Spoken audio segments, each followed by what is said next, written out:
Salvatore. Okay, so I'll introduce myself. I'm Salvatore. Thanks everyone for having me in. It's been a great pleasure visiting Latvia. I apologize. I can only speak in English. I speak maybe probably up to about 15 words of Latvian at this point. So that ranks Latvian, I think, about maybe second or third in my language. I maybe speak 20 words of Spanish and Italian, 15 words of Latvian, 10 words of Russian. I think I'm up to 5 words of German. Who are the Germans in here? Yeah, so I just got back from Austria, and most of my sabbatical I've been, I'm here in Europe on sabbatical from Australia. So I've been going around mostly Germany, but Germany, Finland, and Austria, learning about labor markets in Europe. I'm a sociologist, so you see I'm at the Department of Sociology and Social Policy at the University of Sydney, but political economics is a field that, as I'll say in my presentation, really spans multiple disciplines. So I am the chairman-elect, that is, I will be the chairman next year, of the political economics section of the American Sociological Association. So it's really a very multidisciplinary area. As those of you who have really good English can tell, I am American, not Australian. I've been in Australia for 4 years. I absolutely love it. And I encourage everyone to consider... What's the better, Australia or USA? For life, America is America. But we don't, I always educate. We can be a little informal here because I have a short lecture and it's a small audience, obviously, so I'd really like to be able to get to know you guys. I asked for your names, except I never remember them. Do you guys know each other's names? Only a little. How long have you been together now? 3 months. What's your name? Maya. Maya. What's her name? Nina. No, Maya. What's Nina. Nina, what's her name? My name is Petra. Petra. Nina, that's Petra, so you can meet each other. My classes, I usually do we have 20 student seminars in Sydney. You're lucky to have a 9-student seminar. In Sydney, the standard seminar is 20 to 25 students. Under 20, we're not allowed to run the class. So, yeah, I know, it's neoliberalism in action. We'll talk about that. So Petra, who's next to you? Sarah. Okay, Sarah, who's next to you? Tina. Sorry? Tina. Tina. Tina, who's next to you here? Martins. Martins. Yeah. Martins, who's next to you? Jan. Jan, who's next to you? Martins. Martins and Martins. Sorry? Alida. Alina. Alina, do you remember? Alita, I'm sorry. Do you remember? Yes, Maya. Maya. Okay, good. So now everyone knows at least one person. So you got started. So those of you who have better English will hear I'm American, not Australian. But I've been in Australia 4 years. Life in Australia is certainly much better for ordinary people. Minimum wages in Australia are 2 to 3 times the levels in the United States. Australia has universal health insurance, so everyone, even me as a non-citizen, I'm a permanent resident. I have a health insurance card, and I go to the doctor. I don't pay a cent. All I do is show my card. That's it. Everything's done. In the United States, of course, even as an academic, as a university lecturer with a full-time job at a top U.S. university, I taught at the University of Pittsburgh, I had to pay my first $500 of medical expenses out of pocket. And then my insurance only paid 80% after that. I paid 20%, they paid 80%. So yes, life is much better for most people in Australia. So I'm going to talk today about contemporary schools of political economy, and Giannis asked me to give the lecture on this topic. I'm going to add the subtitle, Theory and Practice, and divide the lecture into kind of 2 sections, one on theory and one on practice. I'm going to probably mix sitting down. I feel bad sitting down because then I can't see you guys, but I'll sit down a little because I just spoke for 90 minutes straight to a big lecture hall standing up, so I'm a little tired. Giannis, I'm sorry to make you work, but you're going to have to advance the slides. Okay.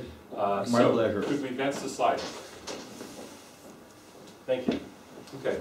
So, what is political economy? There are lots of, everyone has definitions of everything. I just can't lecture sitting down. I have to see people. Can I ask yes, something? please. All this, Luz. Will these slides will be on the internet? You want slides on the internet?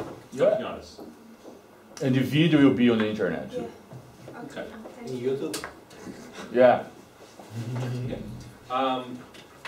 So what is political economics? I'm going to say broadly, it's the study of the production, distribution, and exchange at the level of the entire economic system. Now we debate, most people when they talk about an economic system, they talk about a country, the German economy, the Latvian economy, the American economy. The school of political economic thought that I come from, world systems analysis is where I was trained, really has always focused on the global economy, arguing that there's no such thing as a national economy. Really, there's only one global economy. But whatever level you study it at, it's the study of economies, entire systems of production and exchange.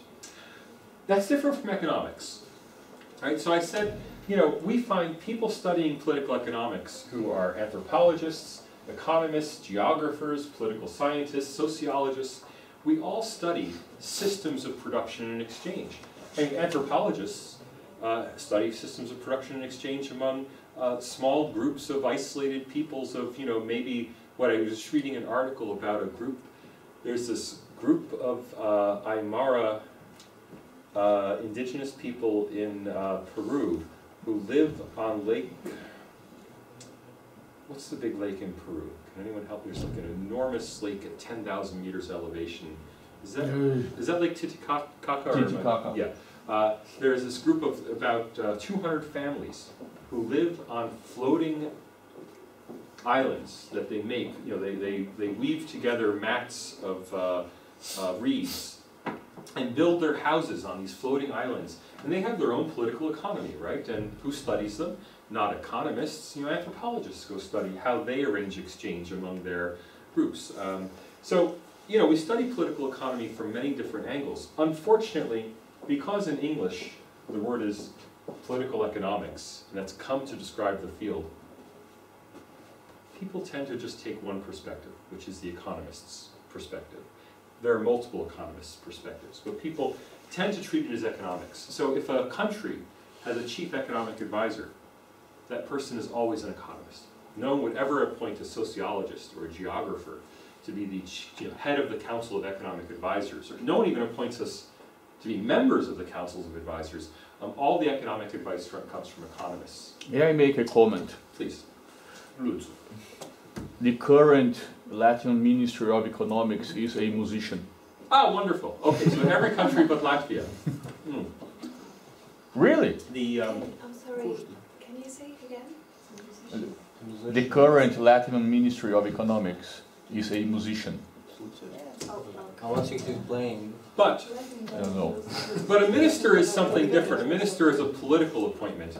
The minister may be a musician, but all of the people in the economics ministry are economists, probably. No? Okay, well that's Latvia.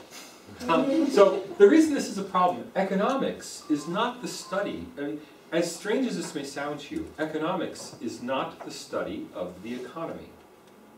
Economics is the study of maximization, or economizing. In English we have the word to economize. You know, I have in my pocket, wow, I'm rich. I just went to the bank yesterday, and I have 90 lots, and I want to spend this money in the most economic manner possible. So I won't buy a 5-lot lunch if I can buy a 4-lot lunch. That's economizing, right? It's making the most of my resources, taking the resources I have and using them efficiently. That's economics, the study of efficiency, if you will. But because this word economics is in the title political economy, when we study things like how do you have high quality jobs for the largest number of people, people always go ask an economist. But all of these different disciplines would have answers to how you provide a high quality, rewarding job for people to work at. So, with that as background, advance the slide, please. So with that as background, I would say the first lesson is that what separates political economy from economics.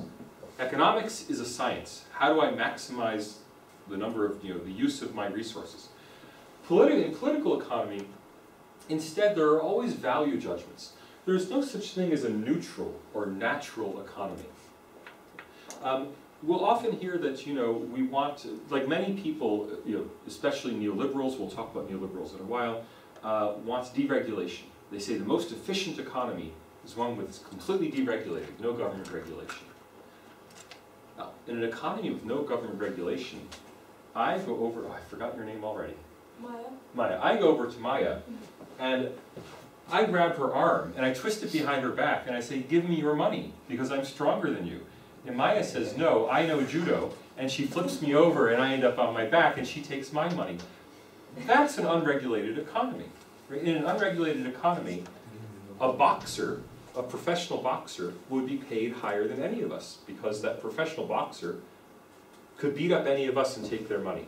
In a regulated economy, intelligent, academically qualified people who behave according to the rules of society. So if you not only are intelligent, if you're intelligent, you go to university, you listen, whatever crap Giannis tells you to put on your exam, you put Giannis's answers on your exam, because you know that if you put answers he likes, he'll give you a good grade, even if you think Giannis is completely wrong. You put answers he likes, you do what you have to, and you're smart enough to work all this out, then you get a high income. Well, why should smart, insightful people who are creative and come up with ways to, break the rules without beating anyone up, why should those be the highest paid people? That's a value judgment. Right? We set up a system of rewards. Okay? So all aspects of production, distribution, exchange, all of these occur within normative settings. What do we consider appropriate? A chief executive in Finland, we have actual data for incomes in Finland for every Finnish person, because your incomes are a matter, or your taxes are a matter of public record. Sorry to undress for you, but it's too hot in here.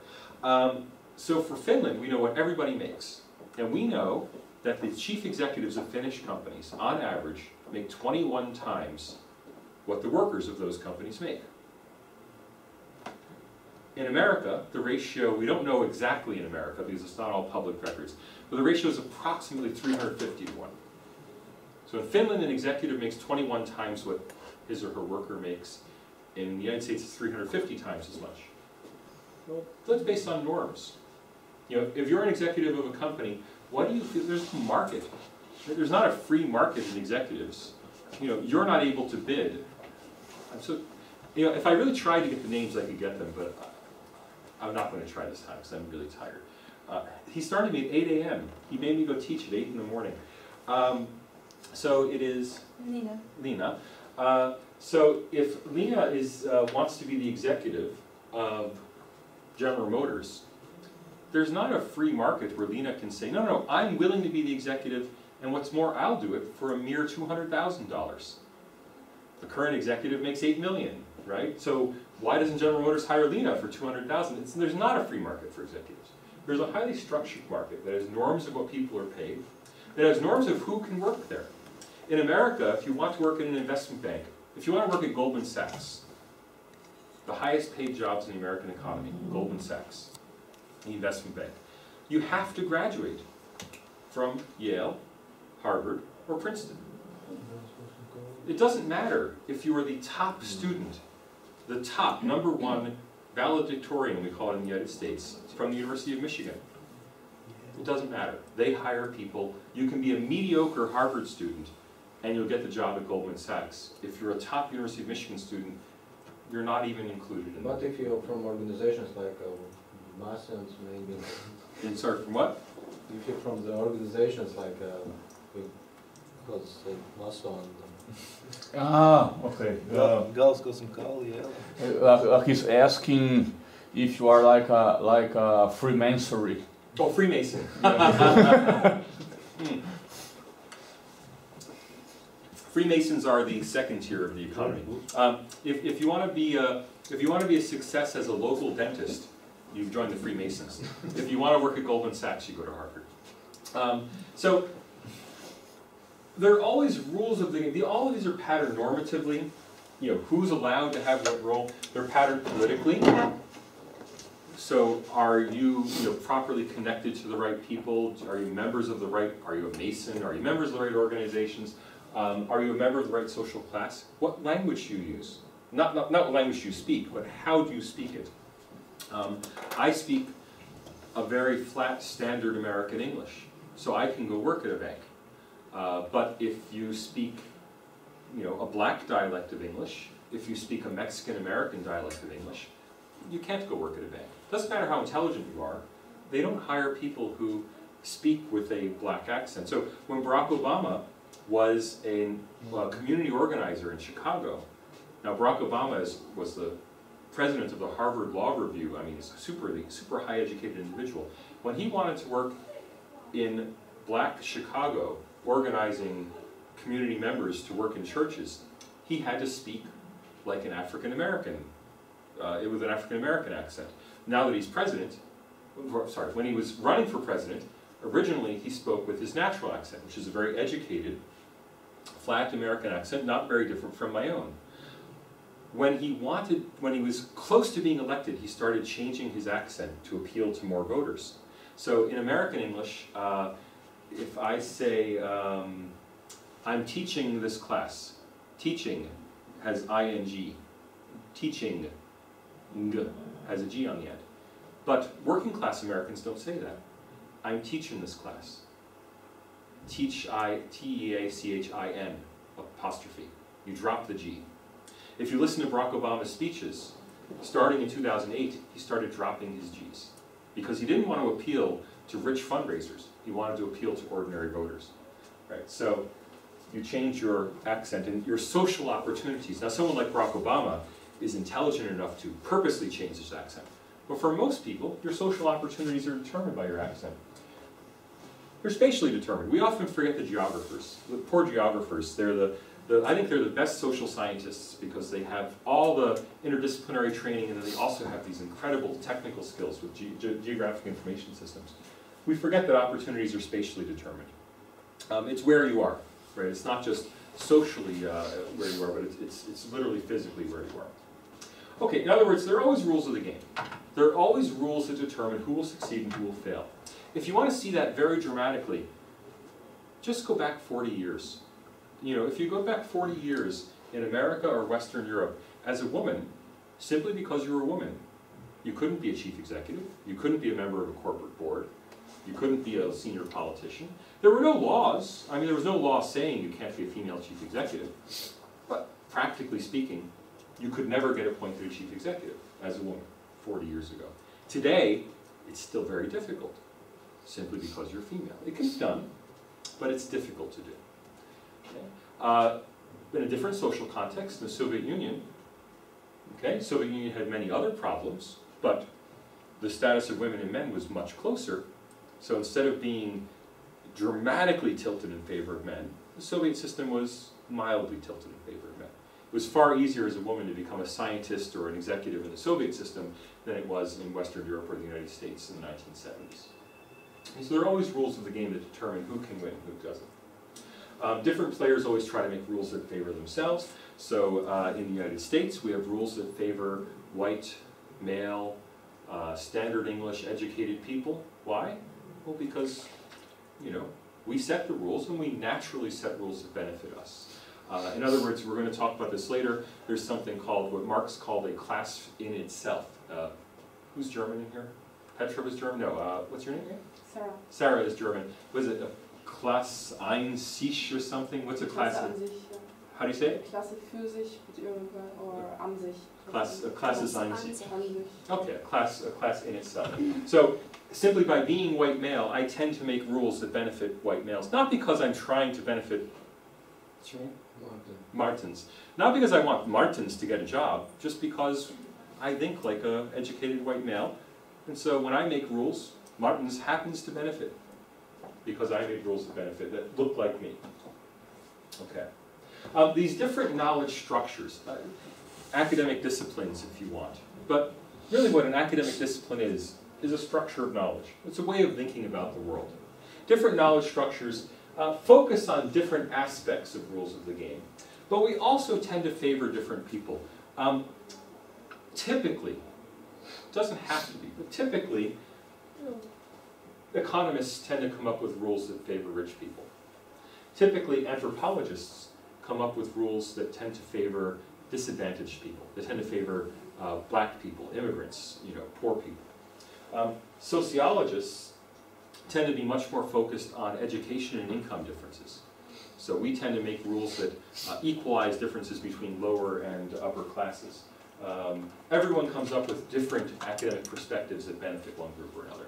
Please advance the slide. Oh, very good, thank you. How did you do that? Wow. Flowers. So, Giannis, I'm going to give you a little lesson here. We as academics always assume that people know basic vocabulary like left versus right. Until I actually surveyed my class once, and I found out that, no, you have to be taught left versus right. So those of you who know the difference between left and right, forgive me for being so basic, but in very general terms, I have to face this way now, left and right. In very general terms, we can talk about political economics and the rules of political economy as either coming from a left perspective, pro-union, lower class or uneducated, pro-worker, pro-poor policies and approaches, or a right-wing perspective. By right-wing, we would mean pro-business, things that advantage the most educated people in society, things that advantage owners, things that advantage the rich. Different perspectives will tend to focus on rules that either benefit the left or benefit the right. Typical policies, not always, but typical policies associated with the left, very high minimum wages, collective bargaining, that is, having unions or other collective ways that people work together to bargain for wages instead of individual bargaining. Strong involvement of the government, so government regulation of the economy. Progressive taxes. Those who have the most money should pay the most tax. Those who have lower income should pay less of it in tax. On the right, very broadly speaking, there are policies like don't have minimum wages, individual bargaining, so make every individual have to negotiate with his or her employer instead of negotiating as a group. Small government, flat taxes. In general, the 12 new EU countries have pulled the European Union from left to right. So most of the new countries are politically much more to the right than the old EU countries. And as a result, the European Union, which used to be thought of as kind of a left organization, today is much more likely to be a right organization. So we see in the crises in Greece, Italy, Ireland, Portugal, it's the European Union, which, right-wing parties all across Europe were anti-Europe, typically in the 1990s and 2000s. Nonetheless, it's the European Union that's promoting these kind of policies today, as opposed to saying 20 years ago the European Union was viewed as more of a left organization that pulled countries within it to the left. Now it's viewed as pulling countries within it to the right. Advance. Okay, so let's go through basic theoretical schools of political economy, starting with left, going to the right. And by the way, please, with such a small group, please just feel free to interrupt, to talk, to raise issues, not a problem at all. So advance. Okay, so I'm going to put the different schools of political economic thought under 5 basic headings. Now, if you go to Wikipedia, I did last night, I always check what's on Wikipedia.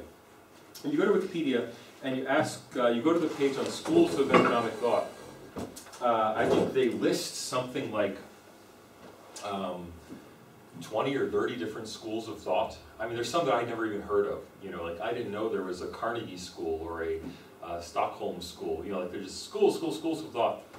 And then they're even more than that because they had Marxist approaches as a single school of thought. And anyone who's who is a Marxist would know there are 20 different varieties of Marxism. So there are many, many different schools of thought of how the political economy should be organized. I'm going to go with 5 broad headings. And very roughly, forgive me for being very Chinese about this, I'm going to go from right to left. So we, in Latin countries tend to think of things going left to right, but the discussion seems to go easier, I think, if you go from right to left. Market fundamentalism, mainstream economics, institutional economics, Marxist approaches, and then postmodern approaches at the end. Advance, please. Okay, so market fundamentalism. The idea of market fundamentalism is that markets know best. Market fundamentalism is the most right-wing of the approaches to, one of the most right-wing approaches to political economy. We usually would think of terms like, if you hear people called neoliberals, either used as a dirty word, oh, those neoliberals, they're ruining Europe, or people saying, we need to liberalize our labor markets. Either one we would think of as being closer to market fundamentalists. The idea of market fundamentalism is that the market knows best. So currently, you'll hear in the news right now that the Italian bonds are quote-unquote under attack. Well, what does under attack mean? It means that the bond market is getting less favorable to the Italian government and demanding higher interest rates from Italian government bonds. They're saying that France and Austria are the next targets, quote-unquote. Next targets of what? Well, of the market. The market fundamentalist approach says that if the bond market requires a large premium payment for the Italian government to borrow money, something's wrong with the Italian government. Now, I don't know if you follow Italian politics. Silvio Berlusconi has been the Italian prime minister for, what, 8 years now? 10 years? It's a long time. Longer than any other prime minister ever in Italy. Silvio Berlusconi has been under indictment for 3 different major crimes. Silvio Berlusconi was caught having sex with 16-year-old prostitutes. Silvio Berlusconi goes to 18-year-old, and the guy's 70, so he goes to 18-year-old girls' birthday parties and showers them with presents. Silvio Berlusconi he owns the country's largest newspaper and largest television network, and he uses his political power to control the state broadcaster. I mean, Silvio Berlusconi he's a buffoon of a president, and yet what got him out of power was the bond market. Right? It took a few days. It took a few days of falling prices and rising interest rates for Italian bonds, and Silvio Berlusconi was gone. Now, this is a president who survived 3 major court cases and got the law changed so the president would be immune from prosecution, and then had that overturned by his own Supreme Court. I mean, he survived everything, and the bond markets forced him from power. So the market fundamentalist view is, well, who cares about sex scandals? Who cares about pathological behavior? Who cares about you controlling your entire country's media? Who cares about your business corruption? Who cares about, are you taking care of the market? Right? That's their approach. And market fundamentalists aren't so much in academia. There are people in academia who are market fundamentalists, but it's more in business economics. It's in business and popular economics where the market is better than any economic model. The market fundamentalist doesn't go out and model the economy and say, here's what's best for the market, we should do it.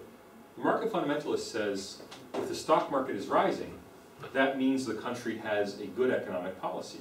If the stock market is falling, that means the government must have bad economic policies and they should be changed. Okay, the key insight of market fundamentalism. And this is true. All the 5 approaches I'm going to show you, all of them have really good points, and then all of them are really stupid in other ways. And I'm not going to, I'm going to try to be fair about these, like the good and the bad points. The good point is, look, market prices do contain information, right? It is true. It's what we call in the internet world crowdsourcing. The idea that the crowd, people collectively, know more than any individual knows. And since the market includes information from millions of individuals who come together and negotiate in a market, we can learn something more than we can learn from talking to any particular expert. Criticism, though, markets are not very efficient, right? Now, in a perfect market where people had perfect information. Everybody had their own source of information about the true value of Italian debt and the true quality of the Italian government. And we all made decisions based on that. The market outcome would be great. On the other hand, what really happens in markets is that people say, you know what, I see Martins is selling his Italian bonds. Well, I know that if he sells his, the prices are going to go down, so I should sell mine. But if I'm selling mine and Martin's selling his, then Martin over there says, well, wait a minute, everyone else is selling Italian government bonds. They must know something. And the price goes down. And so we end up with these booms and busts in the market. Most of you are so young, too young to remember the internet bubble. I'm now old. When I turned 40 was my official date. I'm now 42. And you remember the internet bubble? Well, I saw a documentary. Oh, you saw a documentary about it, yeah. So way back in 1999, 2000, there was a bubble in the price of internet companies. And, you know, people were doing things like, I remember the most famous one in the United States was a pet food delivery service. You could have pet food, you could buy pet food online and have it delivered to your house. Fine, I mean, nothing wrong with that. You can have a local pet food delivery service in Chicago or Riga, and people might use it, and you might make a few dollars. It might employ 3 people. These companies are worth billions of dollars because people said if it has online in its name, if instead of being Pet Food Delivery Company SIA, it's petfooddeliverycompany.com, we'll run up the price. And there was clear herding behavior, right? Massive mispricing, this massive internet bubble, and then all those stocks just collapsed. Clear case of follow the leader. People were investing because they knew others were going to invest. Okay. Key names. Academically, Milton Friedman, the economist, is kind of like the dean of the market fundamentalists. Alan Greenspan, who was the chairman of the U.S. Federal Reserve until 2007, 2008, 2007, I think. Alan Greenspan was famously a market fundamentalist, and he admitted in testimony in front of the U.S. Congress last year that he simply was wrong. You know, that he thought that markets couldn't fail, and yet the current financial crisis showed that markets simply don't get things right. Okay, advance the slide, please. Okay, neoclassical economists are one step towards the center, right? This is not super right-wing fundamentalist viewpoint. Neoclassical economics is the mainstream viewpoint in the economics profession today. Look, neoclassical economics says we can predict economic outcomes based on some pretty simple assumptions about human behavior. We assume that people want to maximize their total economic value. If I can get more money, I will do whatever I can to have more money. Fundamentally is what it comes down to. And that prices and markets and everything are ultimately driven by supply and demand. If a lot of people want pet food delivered to their home, well, then the pet food company will be a success. And if people are happy to go to the supermarket to buy pet food, the pet food company will fail. It all depends on, supply and demand. And if you study economics, you'll see the nice graphs with sloping supply and demand curves. Where they intersect is the market equilibrium. And the market equilibrium shows where prices will end up. Now, if you've taken an introduction to microeconomics class, is microeconomics required for your degree? No. Okay, so you may not have ever seen this, supply and demand classes, graphs. If you take an introductory microeconomics class, I recommend that everybody do it. I think microeconomics is an incredible intellectual edifice. It explains a lot about the world. The key insight is that, look, people do respond. If you lower the price of a good, people will buy more of it. If you raise the price, people will buy less. I was just talking in the last lecture. Was anyone here in the last lecture I gave, other than Giannis? No, okay. So, I was talking, the last lecture I gave, we were talking about raising taxes on alcohol and cigarettes. As neoclassical economics predicts, if you raise taxes on alcohol and cigarettes, people will consume less alcohol and cigarettes. Yes, Petra? I agree with what you say, but not 100%, because a few years ago they lowered the prices of the news vehicles in the UK. Yeah. And I believe it was Rupert Murdoch's corporation who did it. And in the beginning they sold a lot of more newspapers, but in the end the selling rates went down anyway, and it was because there was no innovation. And Yeah. I believe if you higher the prices, but if you innovate, it can work and you might keep on selling loads of stuff. Yeah, and that's a good example, because the key assumption of all neoclassical, not all, of most neoclassical models, the key assumption is what's called ceteris paribus. Forgive my Latin, it's not pronounced, that's American Latin. Ceteris paribus, all things held equal. So if I hold all other things equal, if I don't change the quality, if I don't change people's, so if I don't create the internet off on the side, so I don't change people's access to news through other sources, if nothing else changes, raising the price will lower the demand, and lowering the price will raise the demand. That's fundamental. Now, other things do change. And so economic models, neoclassical models, get very complicated when they try to factor in all the different variables that could be changing at the same time. Right? So look, people do respond to incentives. The key criticism, actual human behaviors are much more complicated than economic models allow. One thing that economic models are very bad with is people's preference for leisure. So the assumption behind neoclassical economics, in order to understand how people behave economically, one of the first assumptions we usually have to make is that people are out to earn money. Well, what if you'd rather have time off? I mean, what if you'd rather spend time with your children than make money? Well, that's hard, that throws a wrench into the model. What if you'd rather, if you're a mother, if you'd rather take time off work to be pregnant than spend time in work? Well, that decision it's very difficult to model. Now, they do model it, but in the economic models based on neoclassical economics, these kind of human factors really aren't well accounted for.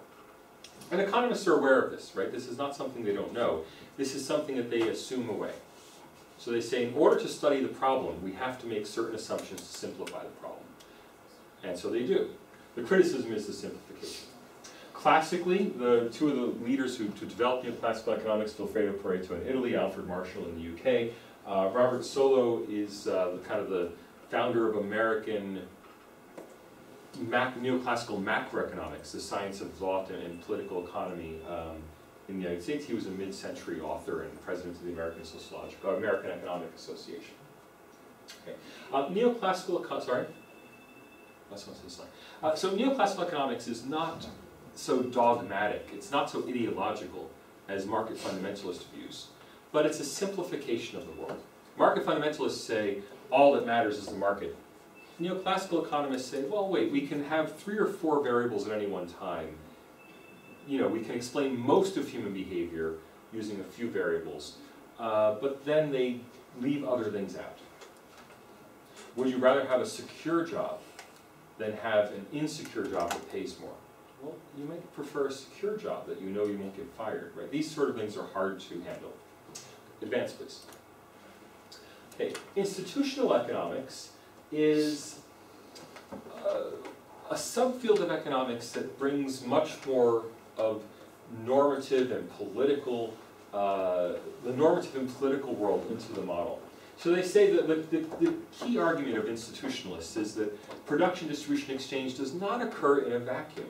It's not like there's some ideal market, like the center of this table, where we all put in our bids, who wants to work today? Well, I bid, I'll work for 2 lots. I'll work for 1 lot 99 centimes. I'll work for 1 lot 98 centimes. The world isn't really like that. The world is highly structured, and there are institutions in the world. And the idea is that if we have good regulation and good management, we can have better economic outcomes. We can have higher levels of production, higher levels of productivity, higher levels of consumption for everybody. Okay. So institutionalists would argue over things like, should I have an unregulated labor market, where people can hire and fire you anytime they want? Or should I have a regulated market, where you can only fire somebody if they have a good cause, you have a good cause to fire them? Well, those kind of questions are questions that institutionalists ask. Should we have union, so is it better to have an economy where unions bargain on behalf of employees, or is it better to have an economy where each individual employee bargains? These are questions that institutionalists ask, that neoclassical economics tends not to be concerned with at all. Look, the key insight of institutional economics is that it's not just markets and supply and demand. Institutions, and especially government institutions, really matter. Now, not all institutions are government institutions. You might have workers' associations, company associations. But a lot of what matters is what kind of legal environment. In the European Union, there's a competition commissioner. Sometimes you have a very strong competition commissioner who says, I won't let companies merge if it would reduce competition in the marketplace. Sometimes you have a weak competition commissioner who says, hands off, whatever companies want to do is fine. Right? And those decisions have real implications for outcomes of the market. Okay, the key criticism, what people say is wrong with institutional economics, is that institutional economics gives few predictions. Many institutional economists actually say we shouldn't have predictions at all. We should only describe the economy. That's an extreme view. But the problem is, what's a good institution? It's really hard to say, right? I mean, in the neoclassical model, I know what's good. A policy is good if it results in higher output and lower prices. Good. Well, with institutions, well, let's say I have a policy that will create higher wages for workers, but there will be lower profits as a result. Is that good? It's hard to say. I mean, I'm a worker, I like higher wages for workers, but someone else has her entire pension savings invested in the Deutsche Bank, and it's important for her that the Deutsche Bank be profitable. Right? So who's to say which one is better? In the neoclassical model, there's something, they focus on something called Pareto optimality. The only good policy is one that makes everybody better off. And if you keep your conditions very narrowly defined, you can come up with such policies. Institutions, it's hard to say what's a better policy. Famous institutionalists, I put these names in here even just because sometimes if you're trying to Google something, if you want more information later, it's easy just to get a Wikipedia entry for a name and then go from there. Manker Olson is a US political scientist who said that economic growth all depended on having good government institutions. Douglas North won the Nobel Prize for his work on historical institutions in the United States. Daron Acemoglu is probably the leading institutionalist today. He wrote a couple of famous papers arguing that poor countries today are poor because they don't have good, efficient government and good regulation. And they're very controversial papers, but nonetheless, he's widely predicted to win the Nobel Prize in the next few years. Okay, institutional economics. Institutional economics is kind of like a centrist view. Some of the people in the institutional world are more to the left, some are more to the right. There's not one or the other. Yeah, go on forward. Okay, so Marxist economics. You have to keep separate in your mind Marxism as a political system, that is, Marxism equals Soviet Union, versus Marxism as a school of economic and political thought. Marx, if you go out and talk in the political world, oh, I'm a Marxist, people, make the sign of the cross, say, go far away from me, gulags and Stalin and forced labor camps. That's not what Marxist means in the academic world. Right? So there's a difference between, sometimes in English language academia, we sometimes make a distinction between a Marxist view, that is, I want a Soviet collectivized system, and a Marxian view, that is, analyzing things the way Marx analyzed them. So, the first thing you have to get your mind around is that in the academic world, Marxist or Marxian economics has absolutely nothing to do with the historical existence of the Soviet Union. It draws on Marx's academic work. Marxian analysts or Marxist analysts think of capitalism in much broader terms. Right? Capitalism is one of only many possible ways, many possible systems. We don't have a system. We don't have to have a system that is oriented towards profit maximization and market exchange, capitalist system. We could have systems that are more socialist, we could have systems that are social democratic, we could have systems that are completely collectivized, where we all work, where wages are simply set by a government agency. Anyone who thinks that collectivization and government wage setting is only Soviet, just go back to the United States in the 1940s. I mean, before and especially during World War II, almost all wages in the United States were set by the US government. There was a National Labor Relations Board, the NLRB, that told companies how much to produce and told them how much to pay their workers. Almost all of Western Europe had ration books. In the UK, they had ration books into the 1950s, where if you wanted to buy sugar, you had a little coupon. I have a right to buy sugar, here's my coupon. So you don't have to go very far back in history to see centralized production systems, even in the West. Of course, in the Soviet Union, that existed up until the end of the 1980s. Okay. And the key, one of the main tenets, one of the main positions of Marxist views of the political economy is that today's capitalist system, there are many possible systems. Today's capitalist system mainly serves the class interests of the richest people in the richest countries. So the system systematically benefits wealthy people, and often in alliances with others. So some would say that Russia today represents an alliance between Western capitalists and a small number of local oligarchs in Russia who cooperate with those Western capitalists. Everyone else be damned. Right, so it's economics according to class interests is the key insight of Marxist economics. Okay, the key insight, look, market outcomes are just the result of non-economic power struggles. If the existing rich people in America start to lose as a result of the system, they'll simply change the system. So in the 2008-2010 financial crisis, we had two sets of bankruptcies in the United States. We had banks, large investment banks go bankrupt. Banks, finance companies, Lehman Brothers, Bear Stearns, American International Group, these big financial companies went bankrupt. And we had the auto companies. Two of our three major auto companies, General Motors and Chrysler, went bankrupt during the crisis.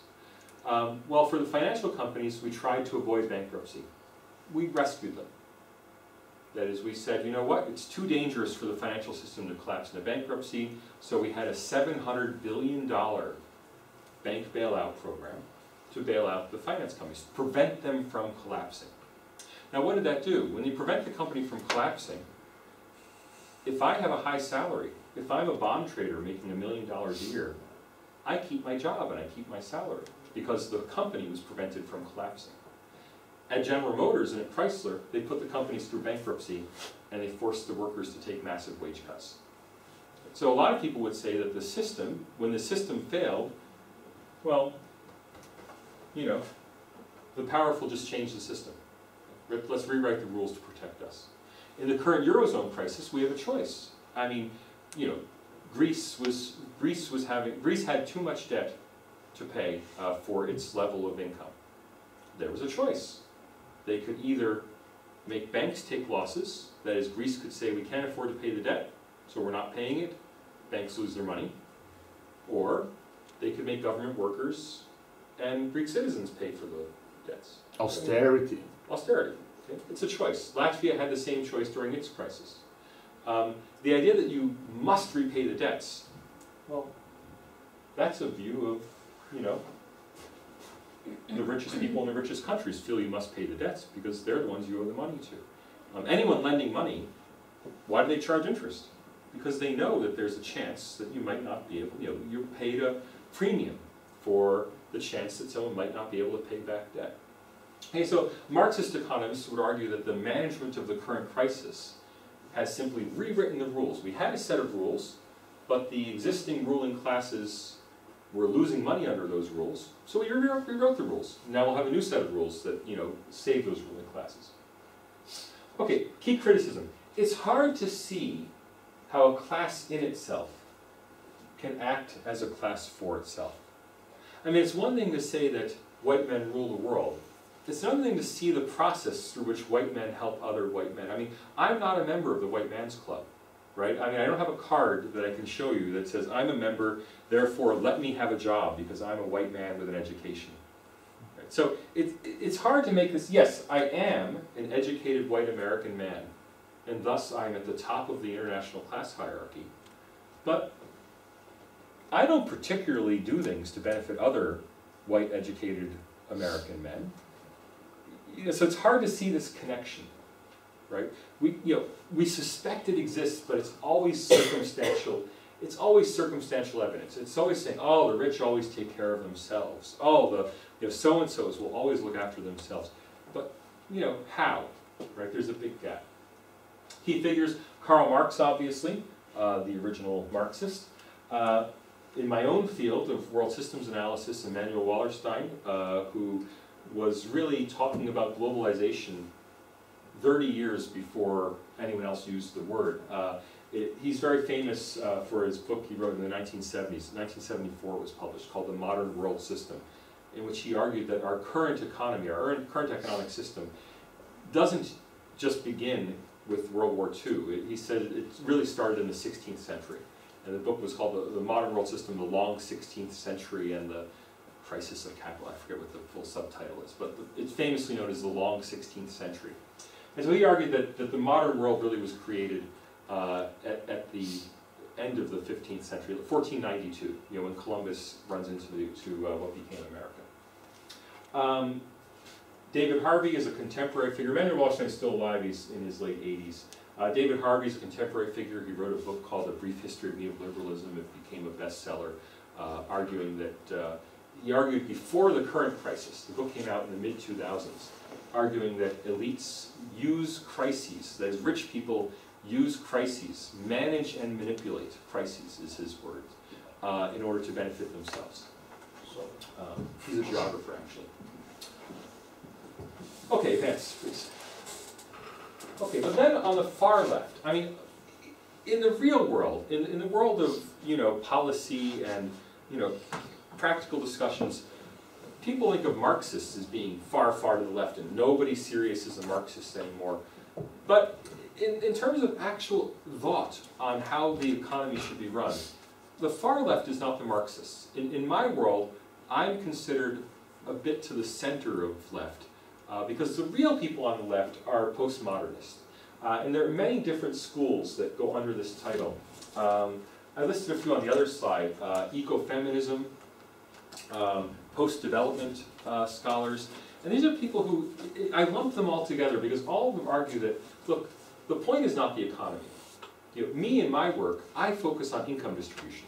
All my work is on income and how much people are paid. Postmodernists argue, no, that's not even the point.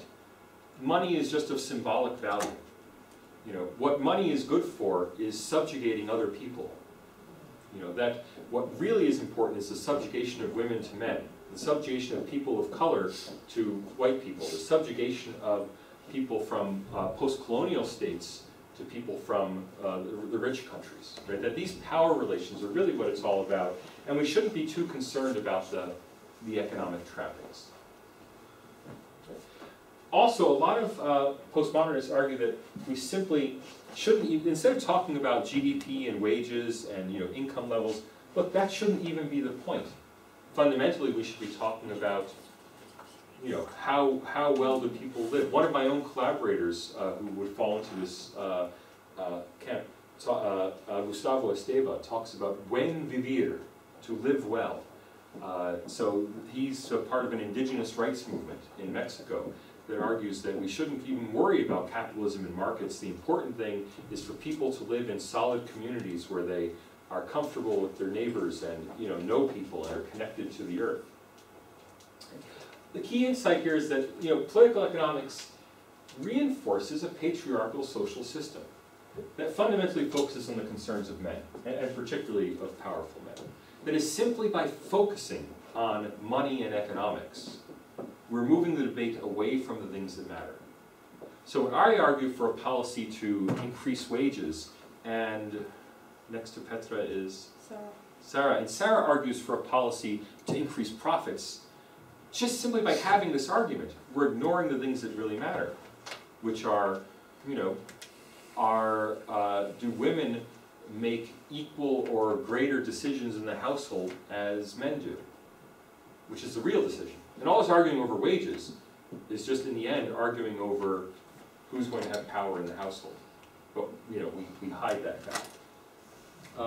So the whole idea of political economics is that we reinforce the patriarchal system where it's men that are important, it's the things that are important to men that are important. It's no coincidence that almost everybody in these international political economic debates, almost all of us are men. Most of us are white men. Criticism is that, you know, and I have this argument with my own academic colleagues, many of whom fall into this group. The key criticism is that, you know, forgive my language, the bastards, you know, the powerful men who are going to steal your money, they would love for you not to be considered with economic issues and just to focus on the household, because they'll just laugh. The English expression is, we'll laugh all the way to the bank. That is, they'll just take all the money. You know, if you don't want to argue over money, fine, give it all to me. Is kind of the criticism of these approaches. Okay, key names. Wolfgang Sachs, forgive my German, Wolfgang Sachs, I guess, is a German, or Dutch. Does anyone know Wolfgang Sachs? I think he's German. He's a German development economist. He's been the leading proponent of what's called degrowth, the idea that the objective should not be continued economic growth. The objective should be to live on less. He points out that after about $20,000 or $25,000 per year, nothing gets better. We have more money, but life expectancy doesn't increase, crime rates don't go down, people's reported happiness doesn't go up on surveys. You know, what he says is that people in rich countries, we should be living on less, and as a result, having a better environment, having more leisure time. That is, that it would be better for us and for the world if we reduced, not just reduced economic growth rates, if we had negative economic growth and went back to simpler economic lives. Susan George in France and Claudia von Berloff in Austria, she's German but teaches at Innsbruck. They are both key figures in Susan, I think, more in ecofeminism, arguing that that a woman's economics, if you will, would be a much more ecologically friendly economics. That the things that women are concerned with, both in their personal desires and in their economic, you know, their choices of what they consume, are much better for the world and for the environment, for the world, and for human health than things that men will consume. The example I give in my own talks is, you know, if we have economic growth of $100, if I give each of you $100, what will you spend it on? And if the man would go buy an Xbox computer system, and the woman would go to a tarot card reader to have her future read by an astrologer. Well, in the patriarchal world of economics, we think, well, the man bought a thing. He has an Xbox. That's, you know, that's real. The woman just went and had her fortune read by a fortune teller who doesn't actually know anything. That's completely frivolous and fake. Well, but if we think about it, well, what's better for the world? Is it better for the world that you experience personal fulfillment and interaction with another person? Or is it better for the world that you play computer games and then throw out the toxic console in a dump in Nigeria where it poisons children? You know, much better that you spend your time having an astrologer reading, right? And so this is the ecofeminist argument in a nutshell. Claudia is more talking about indigenous peoples and but anyway, so these are just names you might look up on these perspectives. Okay, advance, please. Okay, so it's not all... I'm so tired. What time did we start this class? 10. So we're already over an hour into the class. I've been talking over an hour? Yeah. Wow. Okay, I'll go faster. As I want to have time for the final slide. So that's economics in theory. Those are like 5 basic ways we can think about political economy, running from left to right. And as you can say when I discuss them, you know, market fundamentalists, there's nothing necessarily right, you know, that is pro-corporate, right-wing about being a market fundamentalist. But if you imagine it, the kind of person who thinks bond markets are the most important things in the world, that kind of person is probably on the right of the political spectrum. The kind of person who believes in ecofeminism is probably on the left of the political spectrum. Doesn't have to be. They're just theories. But generally speaking, it goes from right to left. I'm going to talk now a little bit about practice. So not schools of thought, but actual economic policies running from right to left. I'll go a little faster through them. Advance the slide, please. So this big slide will be, for those of you who download the slides, this is from an article by a friend of mine, Patrick Bond. He identified the 5 schools of thought. That's my own organization of the world. The 5 kinds of policies, I'm going to use Patrick's layout of the 5 kinds of policies. And from left to right, they go from global justice movements, third world nationalism, the post-Washington consensus, and the resurgent right wing. And I'm going to go through these one at a time. I'm going to start from right to left, actually. The resurgent right wing is, in policies, is most closely aligned to market fundamentalist views as a theory. Washington consensus is closer to most neoclassical economists. When they promote policies, they promote these kind of policies. Most institutional economists, people in the center, when they promote policies, they promote post-Washington consensus policies. Most Marxists, when they promote policies, they promote third world nationalist policies. Most postmodernists, when they promote policies, they promote global justice kind of policies. So they don't correspond one-to-one. If you're a market fundamentalist, you don't have to be on the right wing of society, but often people are. So let's go through them one at a time. Advance, please. Okay. So the resurgent right wing, these are people who were thought to be lunatics as late as the 1970s. In the 1970s, if you were a market fundamentalist and said deregulate everything, you were on the lunatic fringe of economics. The main body of political economics in the 1970s had come to a consensus view that markets should be regulated, economic change should be slow and gradual, people should be protected through unemployment insurance and health insurance. By the 1970s, the whole world, including the United States, had all sorts of regulation and protection. In the United States in particular, electricity markets, for all we talk about the US being capitalist and the Soviet Union being communist, electricity and energy markets in the United States were almost entirely government run. If they weren't run by the government, there were the regional utilities that were run by non-profit organizations. Well, a non-profit cooperative organization, that's pretty close to communism. Right? That's how electricity was managed in the United States. In the 1980s and 1990s, the resurgent right wing in the United States said, no, we should deregulate all those utilities, privatize them. Today in the United States, utilities are mainly private. They're no longer run as cooperatives or government-owned. And then they said we should privatize all sorts of markets, including the market for electricity. So you want to get electric service, you shouldn't have to buy electric service from the local utility. You should be able to buy electric service from whoever you want in a free market. They freed up the California electricity market. California, if you want to understand the future, your own future, just go to California. Since World War II, all trends in America start in California, and all trends in the world start in America. And if you want to see which way the world's going, see which way California has gone. And that's the way the world will go, 20, 30 years later. If you want to get a graphic example, let's take the top 5 internet companies. Who names some internet companies? What websites do you use? Google, where are they? In California. Okay, Facebook, California, Yahoo, California, eBay, California, right? This is where the future comes from. So in California, they liberalized electricity markets. They said, we're going to open up the electricity market. People can buy and sell wholesale electricity any way they want. And what happened was, this was the electricity price per kilowatt hour before they liberalized the market. In 2000, they liberalized the market. The blue line is the price of electricity in the southwestern United States as a comparison.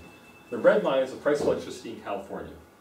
California liberalized its market, and California is one of the biggest markets in America. I mean, it's 1/5 of the entire national GDP or something like that. Well, 1/8 of the entire national GDP. They liberalized the market in California. What happened was Enron, which is now bankrupt, Enron was a major utility at the time. They simply stopped, they withheld power from the California market. Essentially they said, we're just not selling. We want the price to be higher. What's more, Enron owned some power utilities in California. They chose, the same time that Enron was withholding electricity from the California market, they chose to shut down for routine maintenance their power plants in California. Pure coincidence. Right? Oh, we have to do routine maintenance. Let's do it now while we're withholding power from the market. There were these massive spikes in California electricity prices, and what happened was essentially California consumers and California governments ended up paying massive amounts for electricity.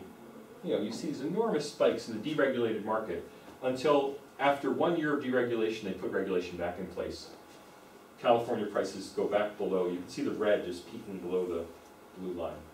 Okay, and the California turmoil spilled over into other markets in the United States that were regulated because there were all this massive turmoil in the California markets. Effectively, the market fundamentalists said, if you have a free market, it will always give the lowest prices possible. The reality is, in a free market, people game the market. Right? If it's a free market, well, why should I, give you electricity for $2 when I could hold it off until you're willing to give me 10 because you're desperate? And the United States has gone so far now. In the United States, there are free markets in almost everything. Not electricity anymore. They've now re-regulated electricity. But for instance, drugs. So there's been a big controversy currently in the United States over leukemia drugs. If you're under care for leukemia, you need your leukemia treatment. It doesn't matter what it costs. You need it. Leukemia drugs that last year were selling for $10 are now selling, they said the run-up in price was a 1,000-fold increase. The $10 pill is now selling for $10,000 because they withheld them from the market. I mean, someone got the bright idea, why should I sell you this pill for $10 when I can withhold it until you're willing to pay anything? Because if you don't pay me, you'll die. Deregulated drugs markets. It's been a big it's been a small controversy in the US because it's only been leukemia. It's been bubbling along. Small drug companies that make specialized drugs have been doing this. It's hard for the big drug companies to do it because they're too visible. Okay, so market fundamentalist approaches. Resurgent right wing has been promoting market fundamentalist approaches. And you'll see this all over Europe today with the demands for privatization of public utilities, opening up of markets, eliminate. The argument is if you want your European Union bailout, Italy or Greece or Ireland, you have to completely deregulate your system. Let big companies do whatever they want. Okay, advance the slide, please. Okay, the consensus view, however, called the Washington Consensus because it was a consensus among the United States Treasury, the World Bank, and the International Monetary Fund, all of which were based in Washington. So they came up with a consensus that has now been promoted to the rest of the world.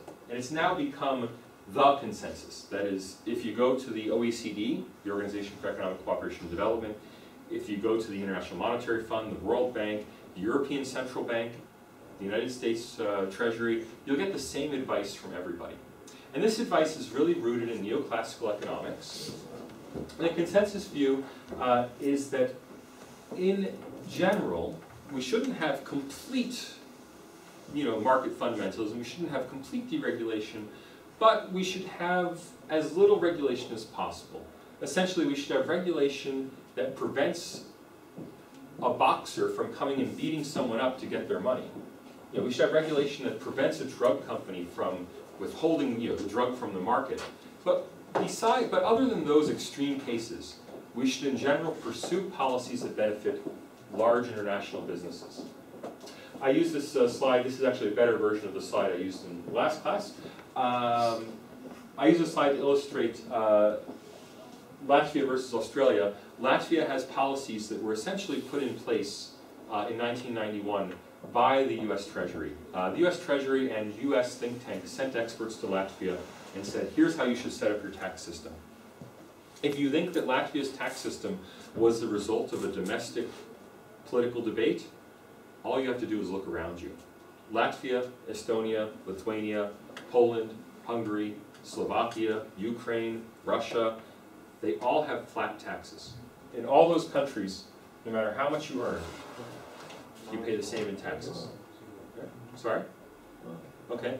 On the other hand, if you go to Western Europe or Australia, since I live in Australia, use Australia as an example, we have a graduated tax. People who earn less pay less in taxes. People who earn more pay more in taxes. this is Australia, but if I graphed Germany, Sweden, even the United States, though the United States is not as progressive as other countries, I would see this. The reason Latvia has a flat tax, you get 45 lots per month tax-free. After that, everybody pays the same. The reason Latvia has a flat tax is the flat tax benefits international businesses. They would rather have, if an international business is going to come to Latvia and employ local workers in a hotel or local workers in a factory, they would rather have those workers pay the tax, not have business pay the tax. So a typical tax rate, Australia's corporate income tax rate is 30%, in the United States it's 35%.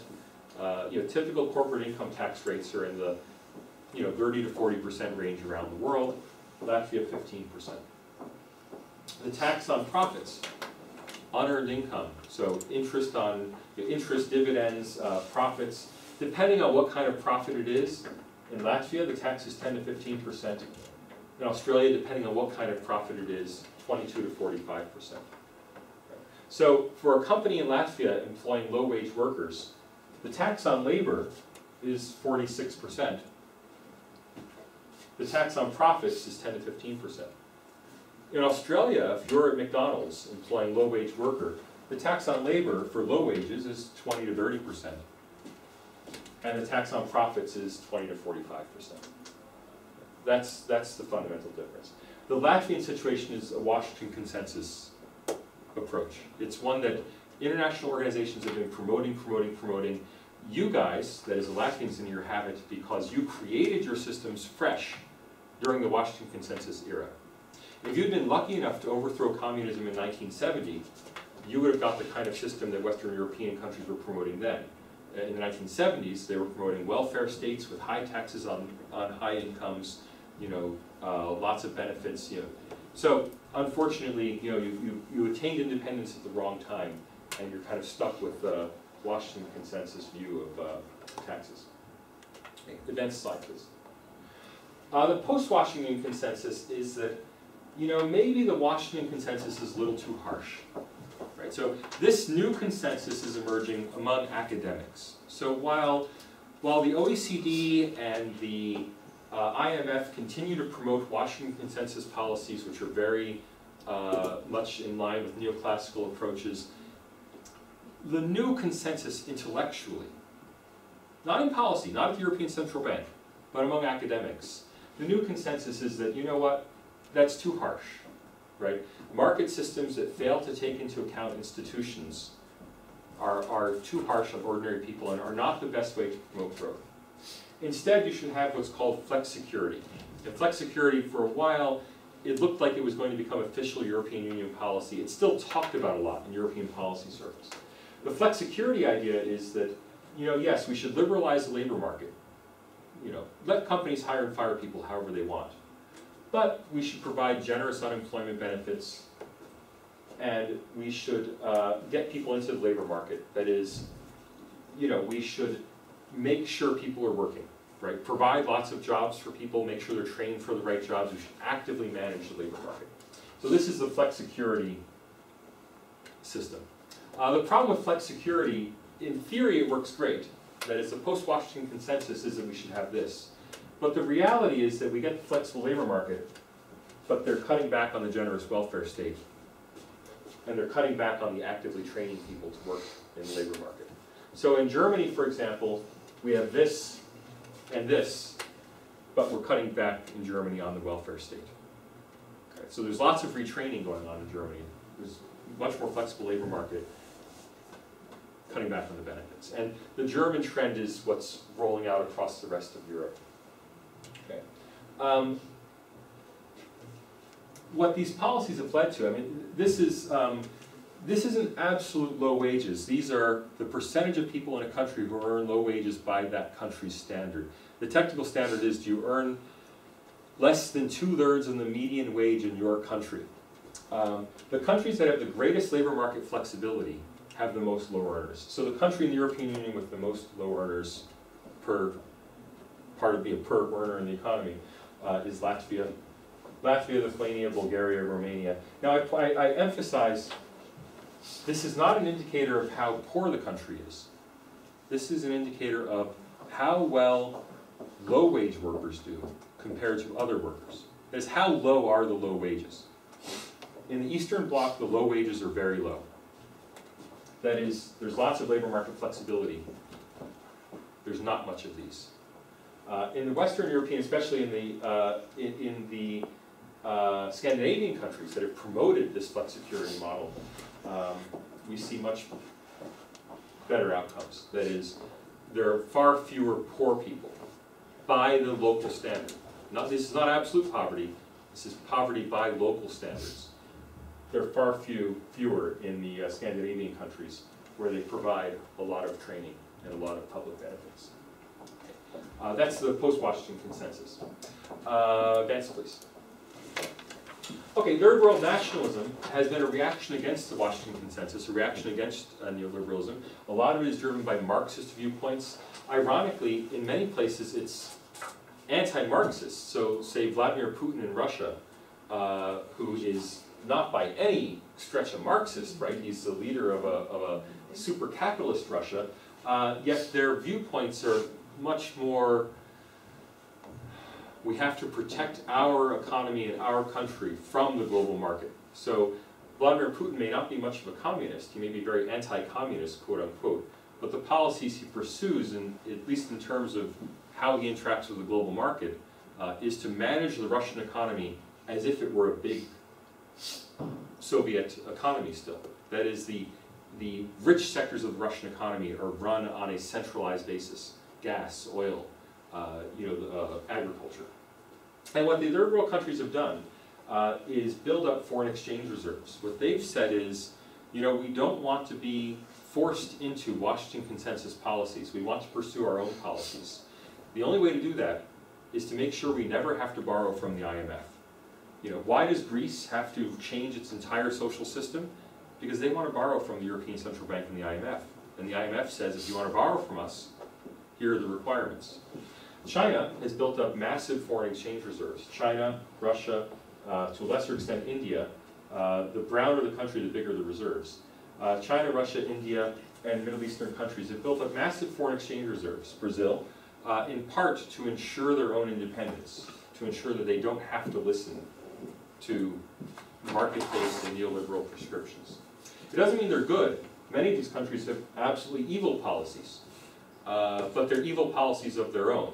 That is to say, they're very nationalistic policies, not driven by neoclassical economics. Okay, Vance, please.